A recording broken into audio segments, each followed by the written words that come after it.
côté du Palais des Sports ce week-end pour le Grand Besançon Doux Handball. C'était justement en ouverture de cette 23e journée. Les joueurs de Besançon étaient opposés à Massy qui évolue dans le top 5 cette saison de la Pro League. Bon, avant de revenir sur ce match, je vais vous donner tous les autres résultats de cette 23e journée avec Billère qui a battu Célestat 32-29. Cherbourg est allé battre Strasbourg 33-30. Sarrebourg-Valence est reporté au 30 avril à 19h. Nancy a battu Nice 34-32. Également Angers qui a créé la surprise en s'imposant devant Dijon 27-24. Et la rencontre entre Saran et Ponto, elle sera repoussée au 5 mai à partir de 20h30. Et les Byzantins se sont inclinés 31-30. Ils ont fait jeu égal pendant toute cette partie face à cette équipe de Massy avant de craquer dans les dernières minutes. Il faut aussi rappeler que l'équipe était amputée de plusieurs joueurs, pas moins de 5 joueurs étaient absents pour cause de blessures dans l'effectif byzantin, donc forcément c'est un petit peu plus compliqué. Mais je vous propose d'écouter les réactions. Tout d'abord celle de Andrea Proasca, l'ailier droit, auteur de 7 buts avec 100% de réussite. Pas souvent titularisé cette saison, en tout cas il était titulaire au coup d'envoi et il a fait une grosse performance, même si la défaite était au bout du compte. Et forcément, même si on fait une bonne performance personnelle, on a toujours beaucoup de déceptions quand on perd une rencontre.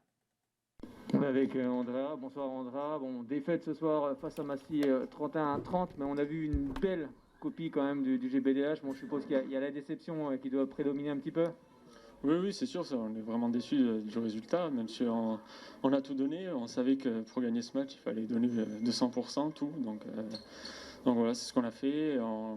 Ça s'est joué à la fin sur des quelques détails, sur des décisions que nous, on prend en attaque difficile.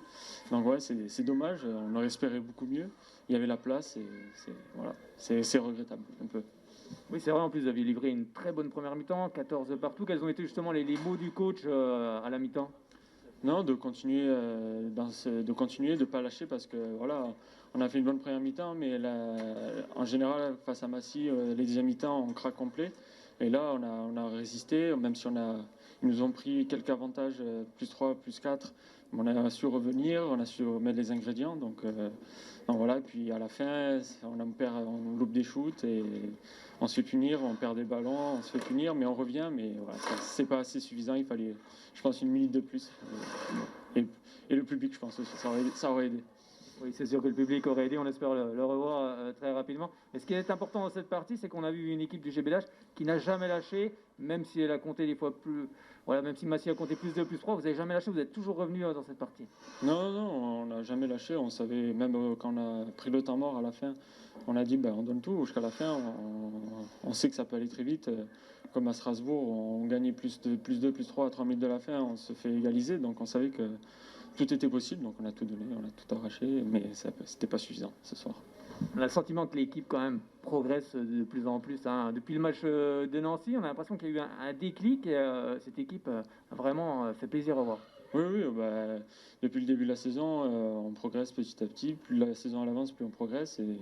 Et c'est de bon augure pour la suite. Et pour les 3 derniers matchs, on a été sur une bonne dynamique à un moment. Là, on a perdu 2 matchs d'affilée, mais c'est pas pour autant que les 3 derniers matchs, on va les laisser filer. On y va pour gagner, même pour Poto Combo, qui est un gros concurrent pour la montée, un gros calibre de la Pro League. Mais on y va là-bas pour gagner et tout donner comme ce soir. Oui, c'est vrai qu'il reste quelques manches, Ponto, Nice ici qui sera le dernier match de la saison. On reçoit Nice et après on finit la saison à Cherbourg. C'est trois grosses équipes du championnat. Nice qui joue bien, qui est milieu de tableau mais qui joue bien. Donc on sait ce qui nous attend et il faudra tout donner, tout ce qu'on peut pour bien finir en beauté cette saison et aller au plus haut au classement pour bien terminer cette saison, quoi. Alors à titre personnel, première titularisation ce soir, 7 buts au compteur. Bon, je suppose que ça fait plaisir même s'il y a la défaite. Oui, ça fait toujours plaisir. Je savais que j'allais jouer ce soir, donc il fallait tout donner, être à 100% et mettre tout ce qu'il fallait au fond, bien défendre. Et voilà, mais ça n'a pas suffi. C'est une satisfaction personnelle, mais collectivement pour l'équipe, c'est dommage parce que ça aurait été encore plus gratifiant. Mais c'est comme ça, c'est le sport. ça va venir, il y a d'autres matchs qui vont arriver, voilà, on verra. Mais c'est bien. Mais pour l'équipe, c'est toujours embêtant quand même. Alors, c'est ta première saison en Pro League, comment tu juges le championnat? Oui, c'est à notre niveau. On parle là de haut niveau. Les matchs s'enchaînent. Physiquement, c'est autre chose. Donc voilà, il faut être tout le temps à 100%. Et voilà, il faut tout donner sur le terrain et être attentif à tout ce qu'on fait, au moindre détail, niveau tactique, niveau physique. Donc voilà, c'est un autre niveau et c'est super d'être à ce niveau-là, de jouer parmi ces joueurs-là. Donc c'est un plus. Donc c'est mieux. C'est bien. Merci beaucoup Andrea, encore bravo pour la prestation personnelle. On se retrouvera ici donc pour le dernier match de la saison face à Nice dans quelques semaines. C'est ça, merci, bonne soirée à vous. Merci. C'était Andrea Prohaska, l'ailier droit du Grand Besançon de handball, avec, vous le savez peut-être pas, ou vous le savez peut-être, que le GBDH va changer d'entraîneur la saison prochaine. Le départ de Dragan Zovko a été annoncé. Eh bien, on connaît son successeur, c'est Benoît Guillaume, qui arrive de Chartres. Enfin, en tout cas, il est passé par Chartres, il a été joueur, entraîneur, il a gravi tous les échelons jusqu'aux portes de la Star League et de la Lidl Star League, hein, c'est donc la première division. Il a dit simplement à nos confrères de l'Est républicain: je suis en fait resté toute ma vie à Chartres avant de partir diriger Vernouillet pendant 3 saisons. Puis je suis parti à Vernon pour la saison 2019-2020 dans un contexte d'incertitude sportive et financière. Donc là, il quitte forcément sa région pour un nouveau challenge.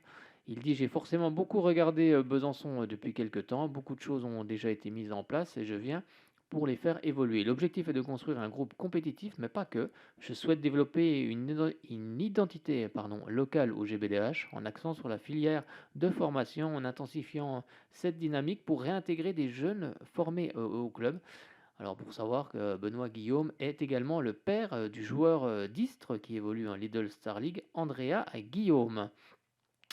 Istres, où le nouvel entraîneur a déniché la première recrue, on vous en avait déjà parlé ici, Jotam Mandiangou. On lui dira on lui demandera si ma prononciation est bien bonne. On fera une interview quand il sera du côté du GBDH. Mais en tout cas, c'est la première recrue pour la saison prochaine, prêté par le club d'Istres. Je vous propose de continuer avec les autres réactions de 2 jeunes joueurs du GBDH, Tino Franic et puis également Alex Vallée. Ouais, c'est clair, c'est rageant. On fait pas mal d'erreurs individuelles, collectives et on arrive à revenir sur la fin et il nous a manqué un petit truc pour passer devant et on n'a pas réussi. Oui, c'est clair, on essaie de pallier ce manque avec ces joueurs. On a essayé de les surprendre ce soir et ouais, on peut être pas fier, mais on n'a pas craqué, c'est ce qui compte. On s'est battu jusqu'à la fin. Ouais, ça passe pas loin. Après, je pense qu'on peut avoir des regrets quand même. Parce que l'aspect défensif, on a manqué d'agressivité à certains moments. Des paires de balles encore trop récurrentes. Donc ouais, déçu. Même si je trouve qu'on a quand même fait une belle performance contre une équipe du haut de tableau. C'est encourageant mais décevant. Oui Alex, tu parlais de l'aspect défensif, alors pas simple, hein. Vous aviez des absents, vous avez dû certainement travailler différemment avec la surprise du chef Dragan qui avait prévu cette strict à 5. Vous vous retrouvez à 5 du coup autour de la zone à défendre 55, ça n'a pas dû être simple pendant tout le match avec beaucoup d'énergie déployée et puis surtout, on voyait surtout en deuxième mi-temps avec ce petit gabarit là, ce jeune sûreté qui est ailier droit. Comment tu t'es senti? C'est pas simple d'avoir ce type de joueur sur un ailier, hein, un ailier qui vient attaquer sur le poste d'arrière. C'est pas forcément le genre que tu apprécies. Non, c'est sûr que je préfère défendre sur Bellassène que. Non, après, ils ont joué sur leur qualité. Ils ont vu en première mi-temps qu'à 5, s'ils laissaient leur gros gabarit, ils avaient du mal à passer. Donc forcément, ils ont privilégié la vitesse à la force et ça a marché parce qu'il nous a posé beaucoup de problèmes. Il allait loin. Je pense on flottait pas beaucoup, donc on se retrouvait vite décalé quoi. C'était quand même très intéressant, on le soulignait avec Mickaël à la fin, quand le score avait l'air de pencher du côté de Massy. Vous avez déployé la 2-4, la double strict, tu as eu vraiment un jeu, un entre-deux, entre tu prenais strict et tu venais, tu as perturbé. C'est très intéressant là, cet entre-deux là. pareil dans une position que tu connais pas forcément là, quand tu sors du dispositif comme ça. Ouais, bah, c'est sûr que c'est le coach qui demande, quand on prend un joueur en strict, de toujours gêner la circulation de balle. Et c'est sûr que là, on a bien vu, je pense qu'il n'y a pas beaucoup d'équipes qui sont habituées à jouer avec 2 joueurs pris en strict. Et après, sur la 3-2-1, je pense qu'on est encore assez bien dans ce système-là, voilà, d'aller gêner le porteur de balle ou la transmission de balle.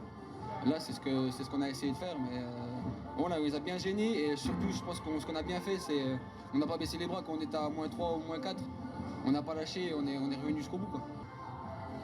Je pense que Ponto, c'est plus une équipe de notre qu'on aime jouer parce que c'est des grands gabarits, c'est des courses longues, on a le temps d'anticiper. Donc oui, je pense que moi j'ai hâte d'aller jouer là-bas en tout cas parce qu'on avait fait nul ici, on avait fait un bon match déjà. On sait comment ils jouent et puis non, moi je pense que ça va être un bon match. Ça pourrait être un beau match, mais Alex, il va être déçu car le match n'aura pas lieu, car c'est le communiqué du club du GBDH, qui dit simplement suite à l'apparition de cas de Covid dans l'effectif adverse, c'est-à-dire du côté de Ponto Combo, la rencontre opposant le GBDH au Ponto Combo handball, prévue ce vendredi 23 avril, est donc reportée à une date ultérieure. On va écouter la réaction d'un joueur formé à Besançon mais qui évolue depuis quelques années du côté de Massy, c'est Jules Portet, et qui va quitter le club parisien pour s'en aller du côté d'Annecy la saison prochaine avec un projet, à la clé à la fin. Ouais, c'est bien, il fallait qu'on gagne ici. On a des équipes qui sont théoriquement moins fortes que nous pour finir le championnat, donc on doit prendre les points. Après, les playoffs, la qualif pour les playoffs n'est pas acquise encore. Hein. Là, ça va dépendre du résultat de Nancy-Nice. Il y avait match nul, il restait quelques minutes là. Donc voilà, si Nice perd, ça sera officiel, mais pour l'instant, ça l'est pas encore. Donc on va prendre les matchs les uns après les autres. Et puis on va essayer de rester rigoureux jusqu'au bout, et histoire d'être prêt si jamais on est en playoff. Moi, tu l'as un peu la réponse, hein, j'imagine. C'est pour eux que Non, on va rien calculer du tout. On va être focus sur nous. Moi, je sais juste que voilà, en termes de probabilité, ça sera Nancy ou Cherbourg, normalement. Et voilà, c'est des équipes costaudes toutes les deux. Il y aura fort à faire, donc pas de calcul, on verra bien. Et puis du coup, à titre un peu plus personnel, on t'a quitté ici à Besançon dans un rôle de jeune joueur qui émergeait et qui progressait à vitesse grand V. Tu es allé dans un gros club à Massy justement pour jouer autre chose que le maintien. Ça t'a plutôt souri, réussi. Là, on te revoit sur le parquet byzantin avec un rôle un peu de grand frère. Je te voyais un petit peu discuter avec les jeunes, avec Chevalier, justement là pour essayer de le cadrer. Ce rôle-là de grand frère, de cadre, parce que tu as un petit peu grandi. Ça te convient ? Tout à fait. Ouais, je kiffe, clairement, je prends mon pied dans ce rôle-là. C'est quelque chose que j'ai connu du coup dans un autre rôle, avec toi, hein, Mika le soulignait il y a quelques instants.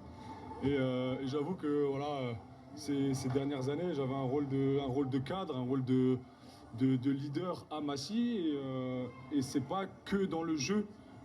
Voilà, je parle pas de l'extra terrain, mais en dehors des aspects tactiques et techniques, c'est surtout, c'était un peu à l'image de ma carrière, j'ai apporté beaucoup sur le côté rigueur, le côté motivation, investissement.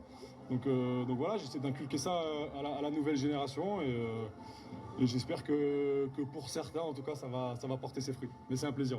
Ouais, c'est quand même une frustration qu'il n'y ait pas de public, mais c'est vrai que ça fait 4 ans que je suis parti. Ça va faire 4 ans que je suis parti, à la fin de la saison, ça fera.